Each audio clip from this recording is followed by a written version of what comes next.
네, 이처럼 마약 투약 혐의를 계속해서 부인하고 있는 박 씨는 앞서 마약 검사 전에 제모를 하고 나타나서 경찰을 당황하게 했죠.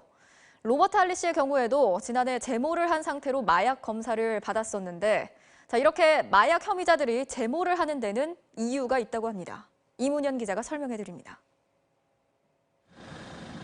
경찰은 마약 검사를 위해 박유천 씨 신체의 주요 부위 채모를 확보하려고 했지만 박 씨는 이미 제모를 한 상태였습니다. 경찰은 결국 머리카락과 다리털 일부만 채취해 국과수에 정밀 검사를 맡겼습니다. 필로폰 투약 혐의로 지난주 긴급 체포된 로버트 할리 씨도 작년 2월 같은 혐의로 수사망에 올랐지만 한 달 뒤 제모를 하고 경찰에 나타났습니다. 미국에서 호라당 밀고 들어온 것 같아. 머리고 뭐고 하여튼 온몸에 있는 털은 다 밀었는데 가슴에 몇 개가 남았더라고, 가슴에. 이들은 왜 제모를 하고 나왔을까? 마약 검사를 했을 때 투약 사실을 증명하기 좋은 채모는 우선 머리카락입니다. 개인차가 있지만 머리카락은 한 달 평균 1cm씩 자랍니다. 피의자의 머리 길이를 12cm로 가정해보면 이론상으론 12개월 전 마약 투약 사실까지 잡아낼 수 있지만 중간에 이발을 하기 때문에 보통 투약한 후 6개월까지 감정해낼 수 있습니다. 하지만 모발에 남은 마약 성분은 탈색과 염색을 자주 하면 검출이 안 되는 경우가 많습니다.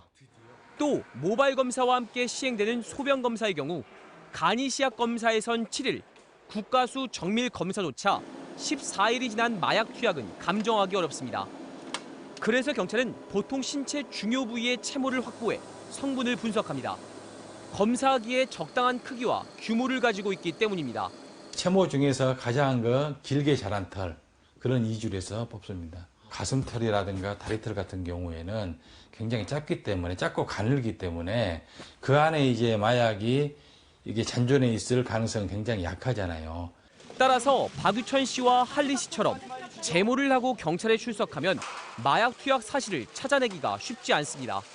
실제로 경찰이 할리 씨의 가슴털로 정밀 검사를 의뢰했을 때 마약 성분을 검출하지 못했습니다. 박유천 씨의 변호인은 박 씨가 과거부터 주기적으로 신체 일부에 대해 제모를 했다며 경찰이 제모를 하지 않은 다리에서 충분한 양의 털을 채취했다고 주장했습니다. 하지만 경찰은 박 씨가 증거인멸을 목적으로 제모를 한 것이 아닌지 의심하고 있습니다. MBC 뉴스 이문현입니다.